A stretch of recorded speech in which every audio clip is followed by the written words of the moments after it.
আব্বা, কি রে বাপ? পাশের বাড়ির রাজিস কাকার বাসায় যখন মুরগির গোস্ত রাঁধে, গন্ধটা আইলে আমার বুকটা কেমন জানি করে। আমারও খুব খাইতে ইচ্ছা করে আব্বা। এইডা কইস না বাপ, গরিবের পোলা বেশি স্বপ্ন দেখলে মনটা বেশি কাইন্দা উঠে। হায় আল্লাহ, আমাগো কপালটা বুঝি এতই পোড়া আসিল। এটা কইস না আমেনা, রিজিক আল্লাহর হাতত। আজ আমরা গরিব, কাল আল্লাহ চাইলে আমরাই দিমু অন্যরে। ধৈর্য ধারো, সবর করলে আল্লাহ খালি হাতে ফেরায় না। আমাগো দিনও বদলাইব ইনশাআল্লাহ। আব্বা, আমি বড় হইলে তোমারে আর আম্মারে কষ্ট করাইমো না। আমি অনেক কাম করুম। তুই শুধু ভালো মানুষ হ, নামাজ পড়, মিথ্যা কইস না, এইটাই আমার চাওয়া। কিন্তু গ্রামের সবাই একরকম আছিল না। কেউ কেউ আব্দুল্লার দারিদ্র্য নিয়া পেছনে পেছনে হাসাহাসি করত। ওই গরিব লোহার আবার বড় কথা কয়, সারা দিন কাম করে তবু ঘরে ভাত নাই। হে আল্লাহ, তুমি সব দেখো। এই সব কথা আব্দুল্লার কানে যাইত, কিন্তু সে চুপ থাকত।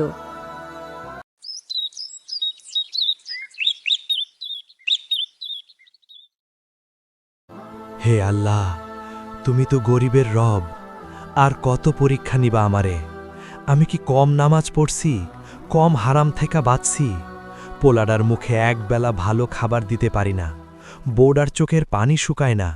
হে আল্লাহ, তোমার রহমত কই? কেউ আসো নাকি? বাপ, একটু পানি, আল্লাহর ওয়াস্তে এক ঢোক পানি। আসো নাকি?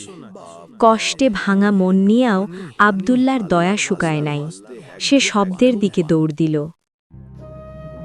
হায় আল্লাহ, হুজুর, আপনি ইহনে এই জঙ্গলে একা কেন? বাপ, পথ হারাইছি।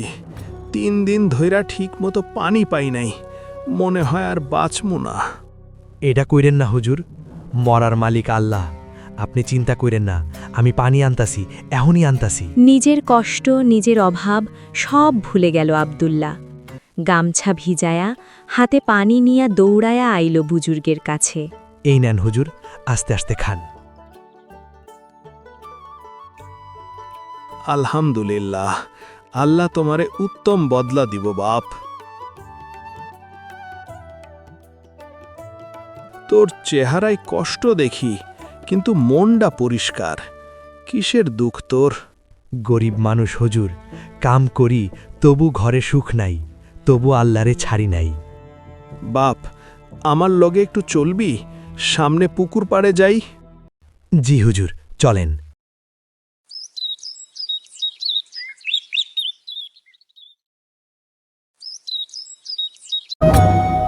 আব্দুল্লাহ, একটা ধাঁধার উত্তর দিতে পারো? কোন ঘর আছে, দেয়াল নাই, দরজা নাই, জানালা নাই, তবু সারা দুনিয়া তার ভিতরে থাকে? হুজুর, এটা কার গলা? ভয় পাইস না বাপ, উত্তর দে, মন থেকে দে। ওইটা মানুষের অন্তর। এই অন্তরের ভিতরেই আলো থাকে, অন্ধকারও থাকে। ঈমান থাকলে এই ঘর জান্নাতের রাস্তা হয়, আর পাপ থাকলে এইটাই জাহান্নামের দরজা হয়। তুমি সঠিক কইছ আব্দুল্লাহ।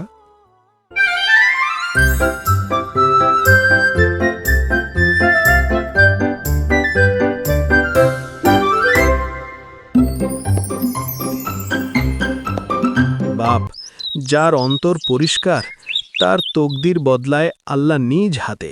বাপ আব্দুল্লাহ, তুই আল্লাহর উপর ভরসা রাখছস, অভাবের মাঝেও হারাম পথে যাস নাই।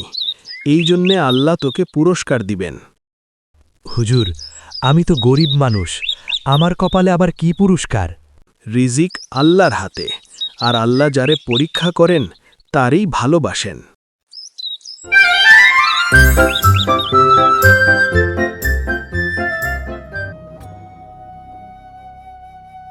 হায় আল্লাহ, এটা কই থেকে আইলো? এই হরিণ আল্লাহর আমানত, তোর জন্যে পাঠানো হইছে। আমার জন্য? হ্যাঁ, এইডারে মাইয়ার মতো লালন করবা, কষ্ট দিবা না, হালালভাবে রাখবা। মনে রাখবি এইডা শুধু হরিণ না, এইডা তোর তকদিরের দরজা। হুজুর হুজুর হুজুর আলহামদুলিল্লাহ। হে আল্লাহ, আমি আমানত খেয়ানত করুম না।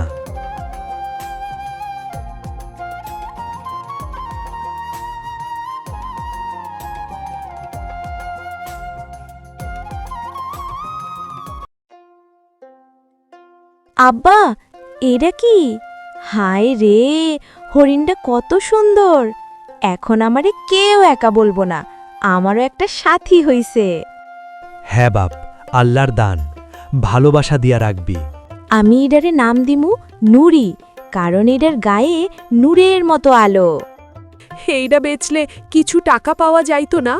ঘরে চাল নাই, হাসানের কাপড় ছিঁড়া, একটা হরিণ বেচলে তো কয়দিনের অভাব মিটতো। না আমেনা, আমানত বেচা যায় না, এটা আল্লাহর আমানত। যেই বিশ্বাস দিয়া দিছে সেই বিশ্বাস ভাঙলে বরকত থাকব না।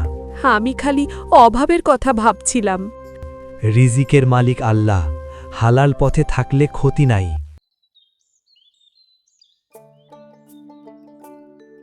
শুনছস? বাদশাহ সুলতান মাহমুদের মাইয়া আয়েশা সুলতানা কঠিন অসুখে পড়ছে। হ্যাঁ শুনছি, সব হাকিম ডাক্তার হার মানছে নাকি?